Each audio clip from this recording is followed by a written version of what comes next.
Bonjour, bonjour, bienvenue sur ma chaîne Éveillé Parcours Couple Sacré. Je me présente, je m'appelle Aude, je suis médium énergéticienne, coach, thérapeute en programmation neurolinguistique et je vous accompagne depuis maintenant plus d'une année et demie sur cette chaîne et depuis maintenant plus de 5 ans et demi dans mon cabinet Ose Réussir. Je viens vers vous pour alors ce que j'ai décidé de faire parce que pour moi ça avait du sens comme ça et pour les personnes qui viennent sur la chaîne aussi. J'ai enlevé la deuxième vidéo de mon point de vue parce que je me suis rendu compte de deux choses. Quand je parle de beaucoup de choses et j'ai donné mon point de vue, je vais revenir là-dessus. Quand il y a beaucoup d'infos, je me suis rendu compte sur une vidéo, toutes les questions fusent dans tous les sens et c'est parfois compliqué et je pense qu'on peut perdre les gens.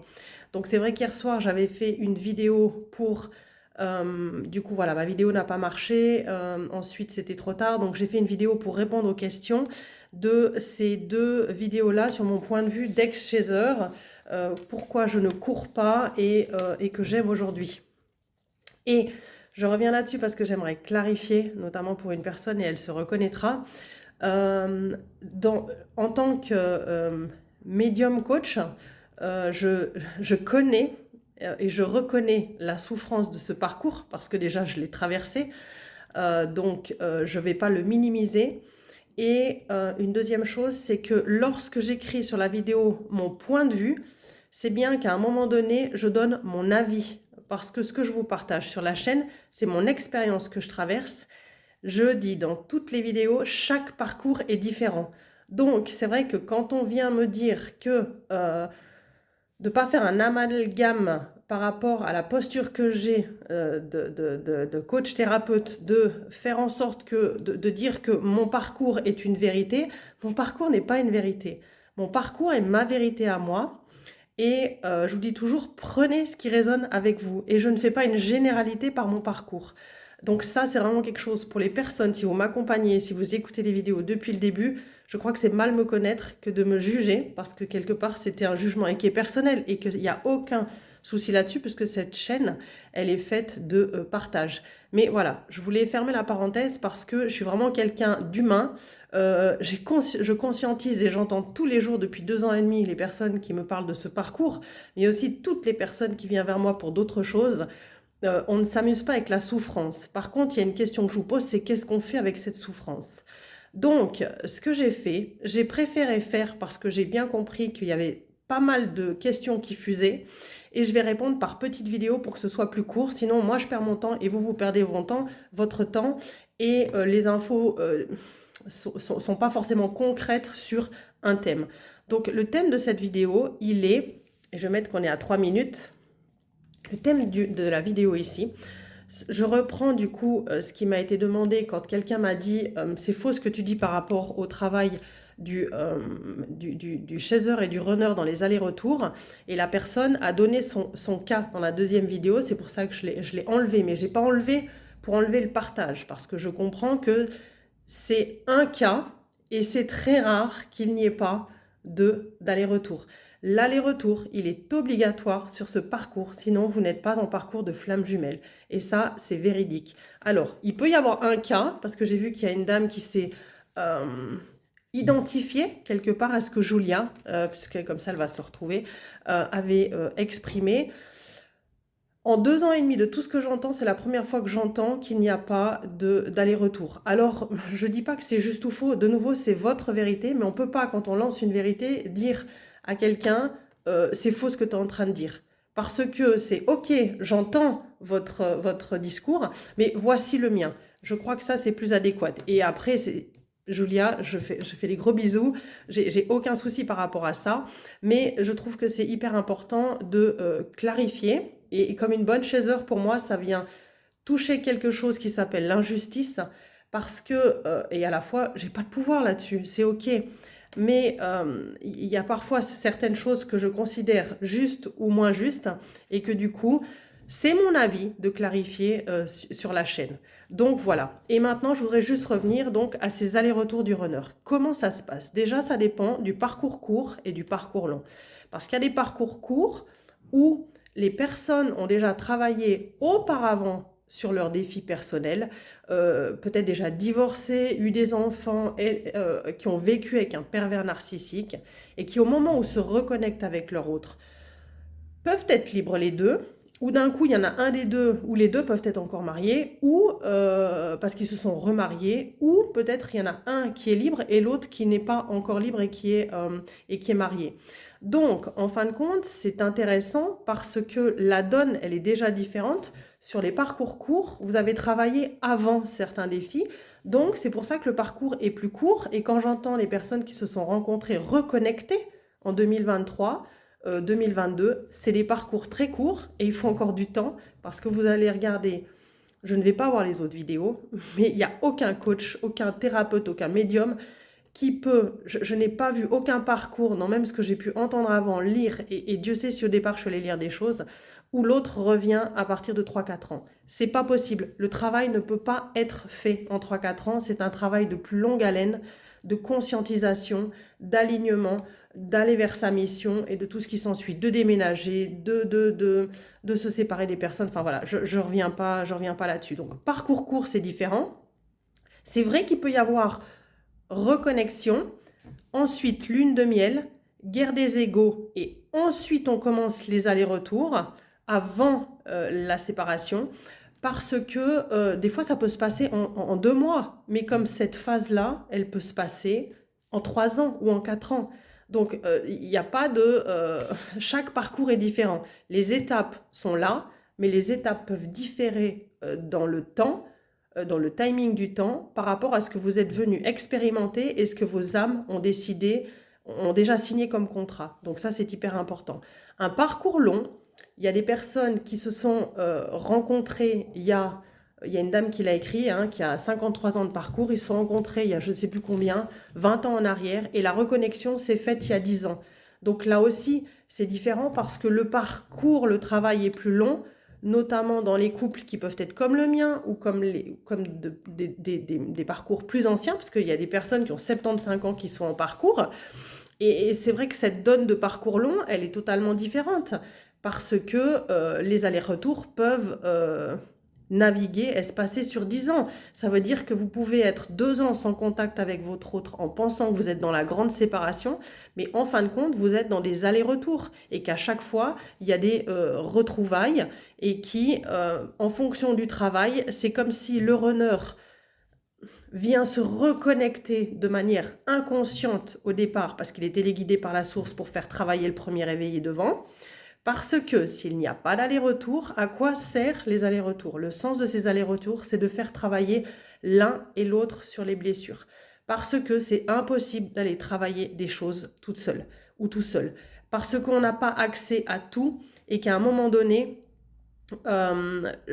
c'est l'autre qui vient activer de manière inconsciente parce que le runner, si on prend que c'est le chaser premier éveillé, en tout cas qui a eu conscience de ce qu'était la flamme jumelle et qui a commencé à bosser sur lui et qui a la blessure abandon, rejet et tout ce qui s'ensuit, et que le runner est un deuxième éveillé qui a pu peut-être avoir l'info mais qui pour l'instant l'a mis de côté dans son cerveau parce que son but c'était de faire évoluer l'autre pour aller au plein potentiel du chaser, pour que le chaser prenne cet espace sacré pour lui, dans la matière mais aussi dans ses ressentis, pour qu'il arrête d'être dans l'extrême et qu'il trouve cet équilibre et surtout qu'il arrive à se connecter, le chaser, à ses besoins, qui comprennent donc ses besoins, qui comprennent ses limites, qui reviennent au centre de sa map, qui s'aime plus que ce qu'il aime son autre. Donc tant que le chaser n'est pas là-dedans, le runner ne peut pas revenir.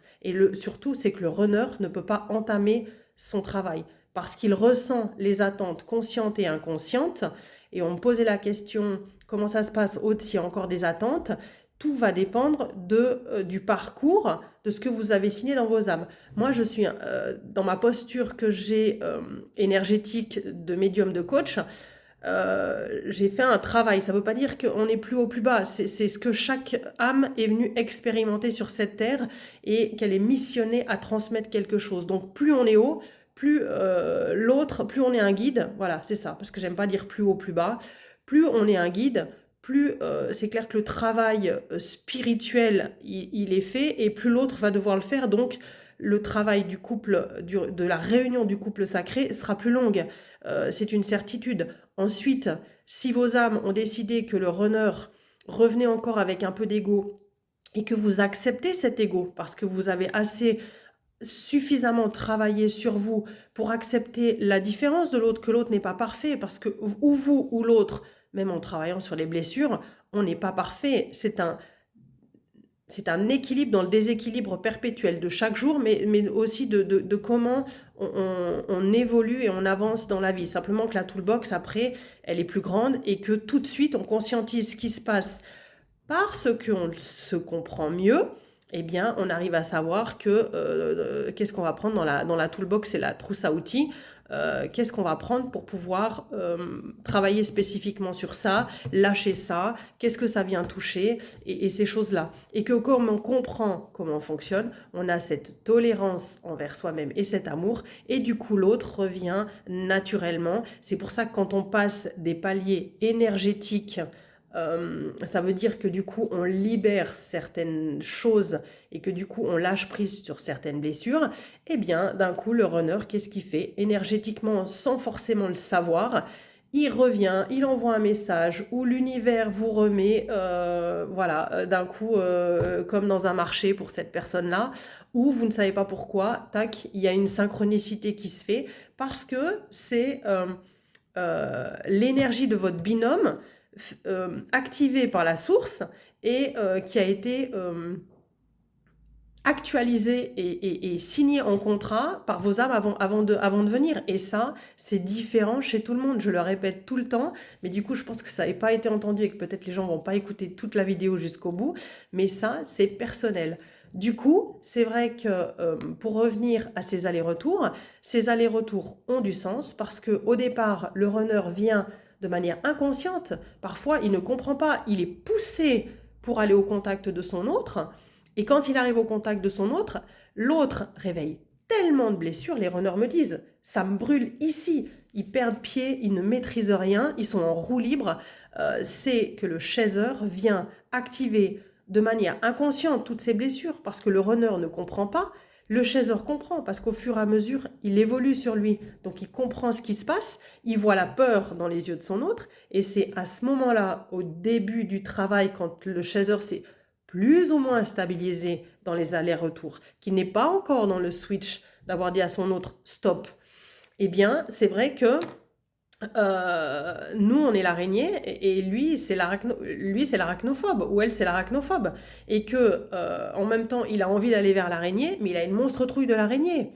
Alors c'est intéressant, parce qu'il y a aussi des parcours où les allers-retours peuvent se passer en deux allers-retours, parce qu'en fonction de ce qui a été travaillé avant, ou de là où vous en êtes, de votre conscientisation et du respect de vous par rapport à ce que vous avez travaillé avant, en dehors de la reconnexion et depuis la reconnexion, il y a des personnes, et là c'est très rare, et je le relève pour Julia, qui fait qu'elles sont intransigeantes, et que du moment qu'elles n'ont pas ce qu'elles veulent, elles coupent direct. Donc c'est vrai que quand le chaser se positionne le plus tôt possible dans son switch, il y a moins d'aller-retour. Mais il y a quand même des allers-retours, parce que le switch, c'est pas un truc qui tombe comme ça, comme un carré, comme un béton, un bloc de béton qui dit paf, aujourd'hui c'est switch. Il y a le fait que tu te lèves le matin et que tu dis stop, ça c'est vrai. Mais pour le switch, parfois il faut 2 semaines avant, 3 mois, 6 mois avant d'acter un switch, pour dire ok, là c'est définitif. Comme le chaser est un addict à l'amour, est un addict à son autre, est un addict, c'est un samaritain qui veut donner de l'amour aux autres et qui s'en donne pas à lui. Donc l'addiction, si vous allez voir mes vidéos sur les addictions, l'addiction du chaser, addiction du runner, il y a 8 mois en arrière, ou la danse des flammes, où vous allez comprendre le yin, le yang, si vous êtes chaser yin, chaser yang, et toutes ces choses-là, je ferai une vidéo pour ça, pour pas mélanger. Mais du coup, c'est vrai que c'est intéressant, parce que ça peut mettre une année même de préparation jusqu'au switch, ça peut mettre 2 ans jusqu'au switch. Et quand vous êtes au switch, pour le switch, c'est ce positionnement. Il y en a de ceux qui sont encore retentés. Alors il y en a de ceux, ce sera direct, le switch il s'arrête, parce que on n'a pas la même addiction, on n'a pas eu la même dose d'addiction avant, j'ai envie de dire, pour bien imager le truc. Ce qui fait que le switch, quand vous l'avez positionné, eh bien, vous pouvez encore retourner vous vers votre runner par un message, même qu'il n'y a plus quelque part de contact, parce qu'à ce moment-là du switch, eh bien, il y a vraiment, c'est la grande séparation qui au départ est quelque part un petit peu avant le switch, hein, parfois, acté par le runner, qui ne peut plus, parce qu'il a trop mal au contact de son autre, et que pour lui, ce n'est plus possible d'être dézingué de pareille façon, et qu'à un moment donné, c'est le chaser qui, suite à ça, et dans le chaud-froid que lui balance son autre, dit « stop », donc qui acte le switch et la séparation pour balancer le runner dans sa blessure de rejet, parce que c'est à ce moment-là que le runner va commencer à travailler sa blessure de rejet. Avant, lui, il est téléguidé, il voit rien, il subit le truc de manière inconsciente par la source, et c'est une réalité. Et de temps en temps, il se réveille, et de temps en temps, il est complètement amnésique, et il vit un enfer lui aussi. Et au moment du switch, quand le chaser dit stop, eh bien, il y a rejet parce que du coup, le runner ne comprend pas ce qui se passe, parce que l'autre a toujours dit oui. Même quand il s'est positionné, il est revenu. Et prenez par rapport à ce qui résonne à vous, si le switch a duré 2 jours ou s'il a duré 4 ans. Et à un moment donné, quand ce switch se passe et que du coup, le chaser s'éloigne, peut-être qu'il faut aussi 6 mois, 1 année de ça. Et qu'en fin de compte, ce sera la période-là, elle est différente pour chaque personne. Et dans cette période-là, il peut y avoir des contacts. Alors, en général, la grande séparation, il y a vraiment la coupure pour que les deux travaillent l'un et l'autre de chaque côté sans se voir. Quand on se retrouve, on ne sait plus où en est l'autre. C'est vraiment une réalité. On se redécouvre parce qu'on n'est plus les mêmes personnes.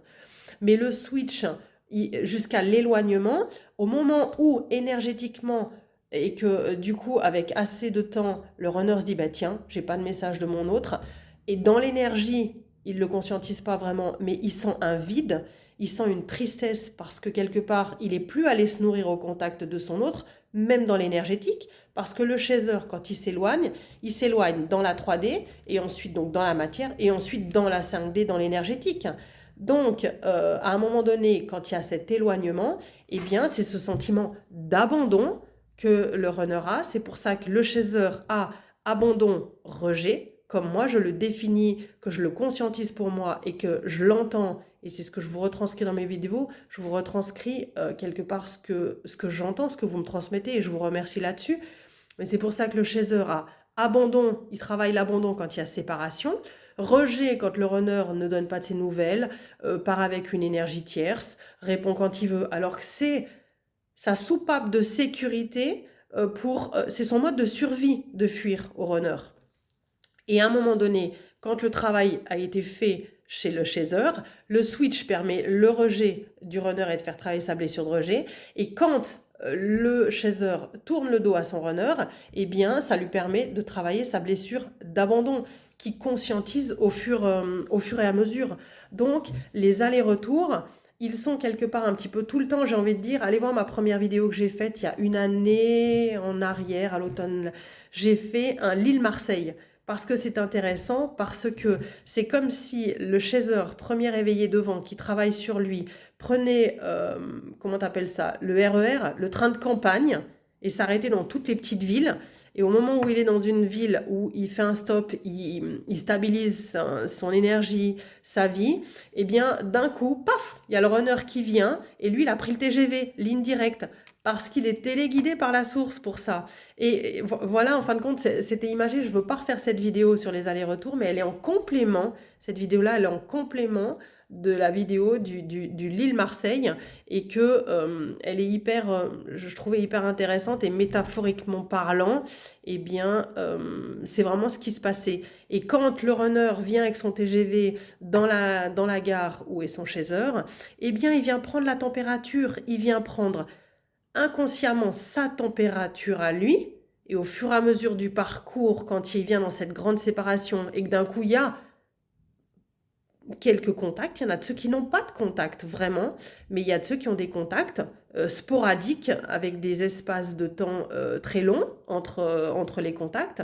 Eh bien, le runner vient se tester et comme il a testé dans la matière, il ressent après comment il se sent.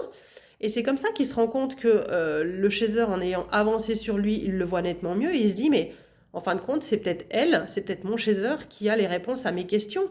Parce qu'en fin de compte, quand je suis à ses côtés, je le vois bien, mais je me sens bien. Parce qu'il fait tout pour repousser ce lien. À un moment donné, il ne veut pas du tout être avec nous. Il fait tout pour ne pas être avec nous. Et en fin de compte, nous, on est toujours là à le ramener à quelque chose qu'il ne veut pas. C'est une réalité du marché.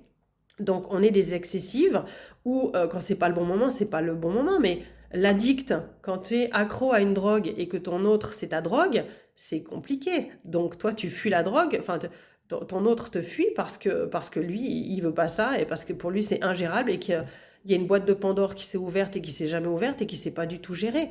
Mais au fur et à mesure, il le conscientise, ça. Donc, c'est pour ça que c'est hyper intéressant. Donc, c'est pour ça que dans cette grande séparation et qu'il peut y avoir des moments de retrouvailles, eh bien, est-ce que ces retrouvailles vont aller sur une pré-réunion et une réunion parce que le travail a assez été effectué des deux côtés et que votre âme aura choisi un timing et se dire ok, là maintenant c'est bon, on repart, on peut gentiment regarder si l'autre, il n'y a pas d'attente. C'est un peu comme un oiseau hein, qui vient de ramasser, qui s'est ramassé sur le pare-brise d'une voiture. Quand il se relève, il a peur. Donc si d'un coup le chaser, il revient au taquet à ne pas l'écouter, l'oiseau il repart parce qu'il se dit je vais être pris dans les filets comme un lapin pris dans les phares d'une voiture, j'ai envie de dire. Donc c'est tout ça qui se joue. Et ça ne veut pas dire que quand le runner a travaillé une bonne partie de ses blessures, qu'il n'est pas encore de l'ego, et même nous aussi, mais c'est un équilibre de conscientiser de comment je fonctionne et de qui je suis, et d'ensuite donner son mode d'emploi à l'autre sans attente, parce que on peut se retrouver dans une retrouvaille qui dure plus ou moins longtemps, et se dire chouette, c'est gagné, et d'un coup, hop, la vie te fait tester le process que tu commences d'un coup le chaser, il se rend compte que quelque part il n'a pas tout à fait stabilisé son travail et que d'un coup en revenant dans cette pré-réunion, eh bien, il rebouffe un peu l'espace du runner, eh bien, le runner refuit s'il n'est pas prêt. Donc c'est tout ça qui se joue et il n'y a pas d'espace-temps et ça c'est différent pour chaque parcours. Donc c'est pour ça que je voulais vous faire cette vidéo qui me paraissait plus concrète, plus pertinente et qui vient en complément du Lille-Marseille que j'avais fait il y a passé 1 année et demie dans mes premières vidéos, allez regarder. Mais les retrouvailles n'aboutissent pas tout le temps sur une pré-réunion parce que vraiment, quand on est dans cette pré-réunion, tout le monde a fait son travail de déménagement, divorce, séparation. Chacun a vécu un moment seul parce que du coup, il y a besoin de se retrouver dans cette solitude pour pas être en codépendance. Parce qu'au moment de la pré-réunion où le couple commence à pouvoir faire des projets communs, c'est là la différence de la retrouvaille où tu échanges et la pré-réunion qui fait qu'il y a une projection douce qui peut mettre 6 mois, 1 année. Il y a une projection douce qui se fait en se disant ok, peut-être on peut repartir en couple aujourd'hui parce que c'est plus stable et qui arrive sur une réunion que vous aurez choisi par rapport au couple que vous êtes. Mais puisque vous êtes dans votre mission, vous ne serez jamais ce couple popcorn devant la télé parce que vous avez besoin d'évoluer pour le chaser dans la matière, de prendre votre place sur le plan financier, sur le plan relationnel, sur le plan professionnel. Donc, vous avez besoin de faire tout ce travail-là. Sans ces défis personnels, il n'y a pas de pré-réunion, ce n'est que des retrouvailles. Et ça, c'est une réalité qui est pour tout le monde, tout le monde, tout le monde. Et que ensuite, on peut finaliser le travail ensemble en fonction de ce que vos âmes, elles ont expérimenté. Mais je crois que de plus en plus, et ça c'est mon avis du coup, l'énergie de la Terre augmente et que le taux vibratoire et la conscience de l'humain et la cohérence de l'humain évoluent avec lui-même et on a besoin de faire avancer les choses. Donc, c'est vrai que quand il y a séparation, il y a vraiment séparation. C'est pas pour que d'un coup le couple se remette ensemble et puis qu'ils repartent comme ça pouvait peut-être se passer dans les parcours longs. C'est qu'aujourd'hui il y a un besoin d'être un pilier l'un pour l'autre pour diffuser la lumière de chacun. Et à deux, on est plus fort, donc on diffuse cet amour inconditionnel au monde, mais surtout par rapport à quelque chose qui nous tient à cœur et qu'on a envie de faire évoluer dans la matière, dans le monde du vivant. Voilà. Donc, dites-moi en commentaire si tout ça vous a parlé, si le fait d'avoir fait cette vidéo que sur ces allers-retours, c'était plus facile. Et comme ça, alors elle a été plus longue, je pensais qu'elle allait être plus courte, mais je crois que c'était important, en tout cas pour les personnes qui arrivent sur la chaîne ou les personnes qui vont aller re-regarder les vidéos, qui tombent sur ces vidéos voilà, au moment où c'est juste pour eux, eh bien ce sera beaucoup plus simple d'expliquer en fin de compte ces allers-retours et qu'est-ce qui se passe et que c'est propre à chaque couple. Voilà, je vous souhaite une toute belle journée, à tout bientôt.